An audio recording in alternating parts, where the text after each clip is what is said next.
If your library is starting to think about issuing a request for a proposal, an RFP, for an integrated library system, you might be wondering, what exactly goes into an RFP? Today, we're going to walk through a number of items that make up a complete practical RFP, what to include, why it matters, and how to make sure that you're getting responses that actually help you make confident decisions for your staff and your library. We'll start with the scope of work. This is where you define exactly what you're asking vendors to provide. This is also where vendors can self-select out if they don't meet your basic requirements without needing to read through the entire RFP. Be specific, but keep it high level. For example, in your search for a new ILS, are you interested in learning about their proprietary discovery layer? Or do you already have a separate discovery layer that needs to be integrated? The clearer you are, the more relevant and comparable your proposals will be.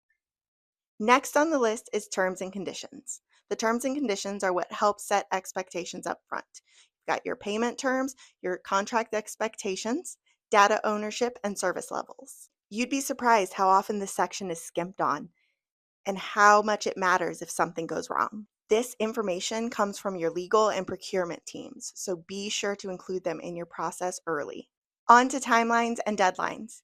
Your timeline sets the pace for the entire process.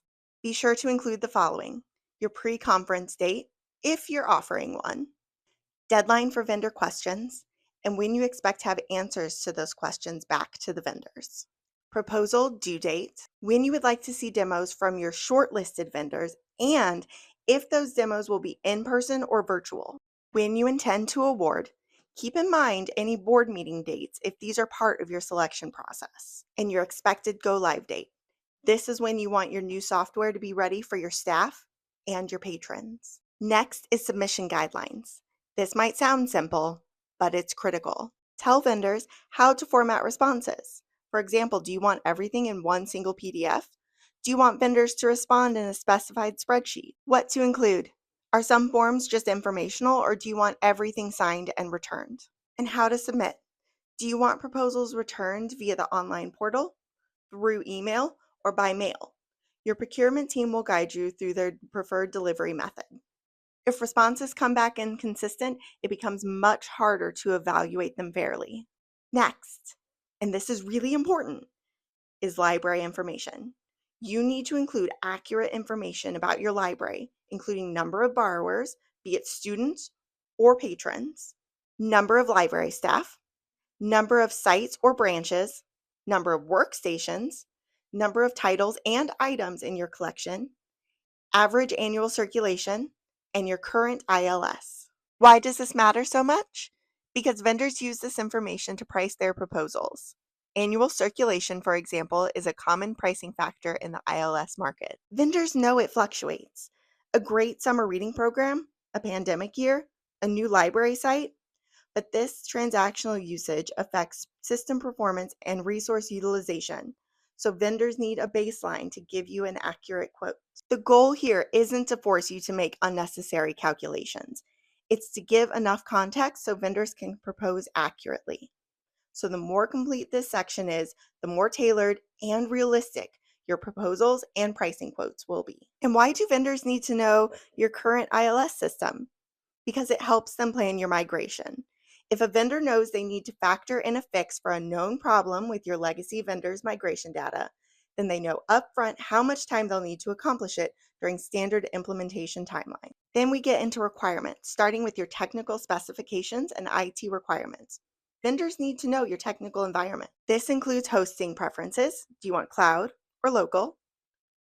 Security requirements, integrations, including self-check, payment systems, digital resources, and for schools, your student information system. Your IT team will thank you for including these early, so they don't have to flag compatibility issues after the contract is already signed. On to implementation, training, and support requirements. This is where you define exactly what success looks like for after you sign the contract. Ask about how implementation works, the format and schedule for training, and what ongoing support looks like after go live. The system you acquire is only part of the experience. The ongoing partnership with the vendor matters just as much, if not more. Now we get into the real work of the RFP, the product questions. This is where things really go right. or wrong. It's tempting to write questions based on your current workflows. Instead, try to focus on crafting questions that are tied to your intended outcomes and what your staff actually need. For example, instead of asking, do you support a specific cataloging macro that lets us go from A to C exactly like our current system? You can ask, how does your system help staff catalog materials efficiently and accurately? Or instead of asking, what report do you use to pull hold lists? Ask them to describe how the system handles hold lists. Because what you really want is faster workflows and less manual effort. There may be better ways to achieve your desired outcomes, like automation in a form-based catalog system or a real-time holds list that doesn't require a report.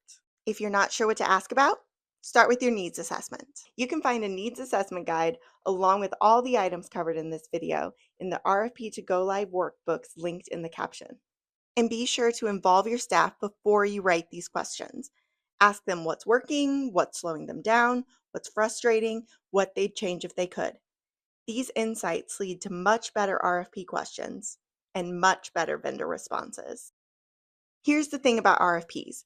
They're not just a procurement formality. At the end of the day, a strong RFP does two things. It clearly communicates your needs, and it makes it easy to compare vendors fairly. And remember, this process does not have to start from scratch. First, ask vendors for a sample RFP to see how other libraries have framed their requirements and formed their questions. If you'd like a sample from TLC, just reach out to our sales team at sales@tlcdelivers.com. We're happy to share. And if you want to go deeper on the entire RFP and migration process, we've created a comprehensive workbook that covers everything from timeline planning to vendor evaluation. You can get your own copy at the link in the caption below. Thank you for watching. If you found this helpful, follow TLC for more guidance on navigating ILS decisions with confidence.